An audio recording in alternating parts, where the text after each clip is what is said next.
Bonjour à tous et bienvenue dans cette nouvelle vidéo que je vais consacrer à la nouvelle lune du 17 février 2026. Alors cette nouvelle lune, elle a lieu à la fin du signe du Verseau qui appelle à l'autonomie, à l'indépendance, au désir de liberté et d'expression individuelle, non pas dans l'ego lion, mais dans la capacité de la dissolution de l'ego, dans l'expression pure et authentique de chaque individualité. Cette nouvelle lune, elle fait un aspect en carré, donc qui nous met au défi de quelque chose avec la planète Uranus, qui est le maître du Verseau, qui nous oblige donc à décristalliser quelque chose dans nos fondements de base, puisque Uranus, il est à la fin de son voyage dans le signe du Taureau, qui consiste à la possession, à la maîtrise des sens et à la sécurisation. Et elle fait également, cette lune, un aspect en semi-sextile à Saturne et à Neptune. Saturne qui vient de rentrer dans le signe du Bélier, ce qui ne se fait que tous les 30 ans et qui vient donc réinitialiser quelque chose de très puissant dans les structures innovantes que nous pouvons poser dans notre existence. Mais cette nouvelle lune, ce n'est pas seulement une nouvelle lune, elle va également faire une éclipse solaire.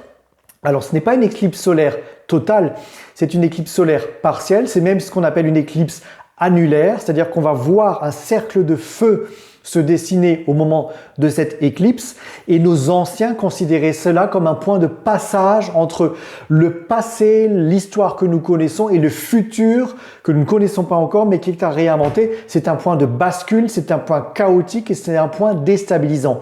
Et on sent bien que nos vies sont à ce point de puissance dans lequel on est complètement déstabilisé, on ne sait plus où on en est. L'humanité ne sait plus où elle en est et où elle va et qu'est-ce qu'elle va pouvoir construire finalement. Et comme c'est une éclipse, cela ne va pas seulement avoir une influence sur les 30 prochains jours, mais sur les 6 mois à venir. Donc il est très important d'intégrer l'histoire, ce que nous avons conscientisé, ce que nous avons intégré pour pouvoir créer la perspective future. En plus, ça tombe sur un point calendaire qui est très particulier. Alors vous le savez, notre calendrier, il est posé sur le 1er janvier, 31 décembre, mais ce n'est pas une définition astrologique exacte. La nouvelle année astrologique va commencer le 21 mars lorsque le soleil passera sur le point vernal et c'est vraiment là que nous allons commencer les choses nouvelles. C'est pour ça qu'il est très important lors de cette nouvelle lune de conscientiser les choses pour se libérer de tout cela, pour créer votre futur. Mais en plus, cela tombe sur des points très particuliers dans toutes sortes de calendriers et il n'y a vraiment pas de hasard. C'est pour les chrétiens Mardi Gras qui annonce le carême. C'est pour les musulmans dans le calendrier solilunaire le début du Ramadan qui est aussi un moment très important. C'est pour les Asiatiques le nouvel an chinois qui marque le début de l'astrologie et le recommencement de l'année chinoise. C'est l'année de feu, du cheval de feu.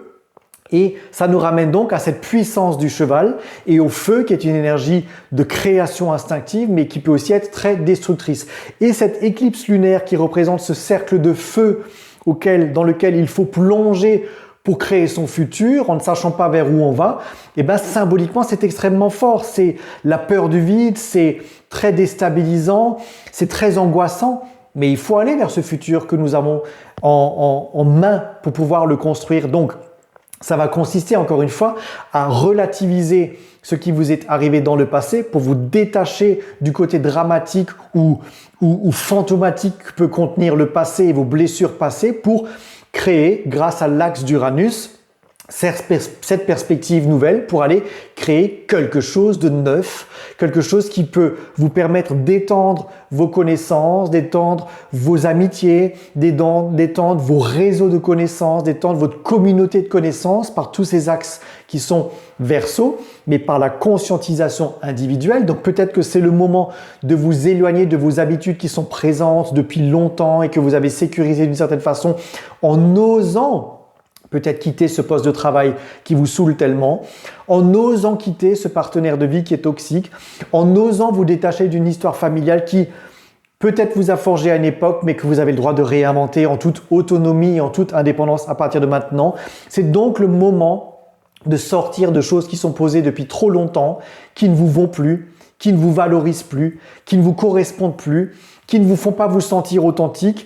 Et c'est le moment d'aller peut-être trouver ce nouveau métier. C'est le moment d'aller peut-être oser exprimer une part de vous qui est complètement originale et effectivement, même si elles ne rentrent pas dans les cadres, eh ben, c'est pas grave, mais c'est vous.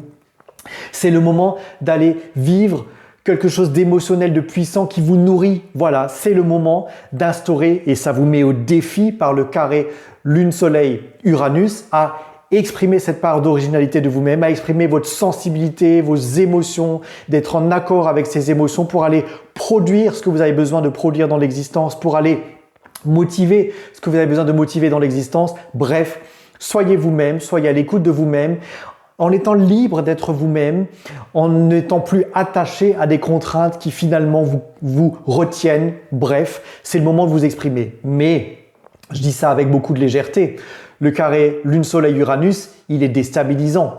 Il est angoissant, il peut faire très peur parce que ça oblige à quitter quelque chose que nous connaissons depuis longtemps. Uranus, en quittant le Taureau, petit à petit dans les semaines qui viennent, il nous oblige à quitter des modèles de sécurité que nous avons mis en place. Mais ça nous oblige à réviser notre écologie intérieure. Qu'est-ce qui, dans notre terreau intérieur, nous fait du bien? Qu'est-ce que nous sommes capables de cultiver? Qu'est-ce que vous êtes capable de réviser? Ça va nous obliger à réviser collectivement notre rapport à la nature, notre rapport à l'écologie, notre rapport à l'agriculture, notre rapport aux institutions politiques qui sont ancrées sur des axes de possessivité extrêmement primaires. Je possède, donc si je possède, je détiens le pouvoir. Si je détiens le pouvoir, je peux être capable d'assommer les autres et de leur imposer par ma volonté ce que je veux. Il faut que tout le monde pense comme moi. Et on voit très bien que nos dirigeants sont totalement là-dedans. On s'accapare le pouvoir sous couvert de négocier de la paix, sous couvert de négocier des choses. Finalement, rien ne bouge. Mais ça finira quand même par bouger parce que Uranus, c'est le mouvement, c'est le dérangeant. Et même si nous avons des choses qui sont extrêmement choquantes dans notre société, on sent bien que cette société, cette civilisation, elle est arrivée au bout d'un système. Et cette éclipse solaire et cette nouvelle lune, elle donne les ingrédients pour libérer l'énergie, pour conscientiser les choses, pour révéler des vérités, pour ramener à la lumière des choses qui sont sombres. Je vous rappelle que la lune passe devant le soleil, c'est-à-dire qu'elle vient cacher la lumière du soleil. Elle vient cacher les vérités qui essayent d'apparaître. Et donc on le voit, les dossiers Epstein, les corruptions au sein de l'Union européenne, les machinations, les tractations entre Trump, Poutine, entre la Chine et Poutine, entre l'Iran et puis les pays arabes, et puis entre les pays arabes et Trump, et puis tout ça. Bref, c'est tellement moche, on ne sait même plus par où commencer. Mais la vérité commence à apparaître et cette éclipse, elle nous fait apparaître ce cercle de feu dans lequel l'humanité va devoir se lancer et qui va obliger à plonger là-dedans pour découvrir finalement ce qui se cache derrière toutes ces vérités qui sont noires, mais qui vont nous permettre d'avancer.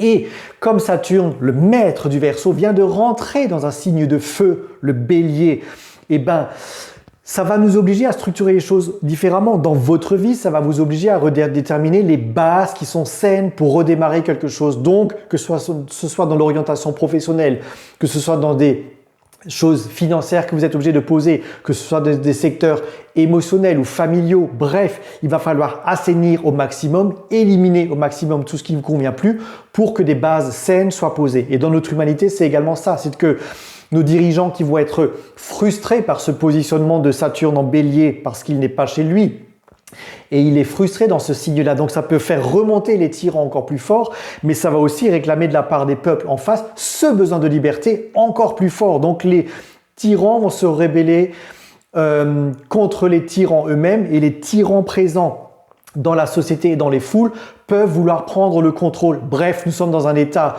de catharsis, d'expression individuelle dans lequel la liberté va prôner. Donc ça va augmenter les rébellions, ça va augmenter les manifestations, ça va augmenter les oppositions entre les pouvoirs politiques, ça va augmenter les oppositions entre le peuple et le pouvoir, les pouvoirs en place, dans ce besoin de liberté et donc de révolution au final. Donc ça peut provoquer des crashs de pouvoir, des crashs économiques et des crashs institutionnels, dans le sens on pensait que quelque chose nous menait à sécurité dans le système alors que ce n'est pas le cas parce qu'il est pourri à la base. Dans votre vie également, vous pouvez conscientiser cela, et on va le conscientiser de façon extrêmement forte parce que dans les jours qui viennent, nous allons avoir une conjonction Saturne-Neptune à 0 Bélier. C'est extrêmement rare. Je vous ferai une vidéo à part sur ce sujet-là pour vous permettre de redémarrer autrement. Cette lune va vous permettre d'initier des choses nouvelles sur les 6 prochains mois. Il faut regarder dans votre thème où cela se joue pour savoir sur quoi agir, quoi faire et quoi ne pas faire.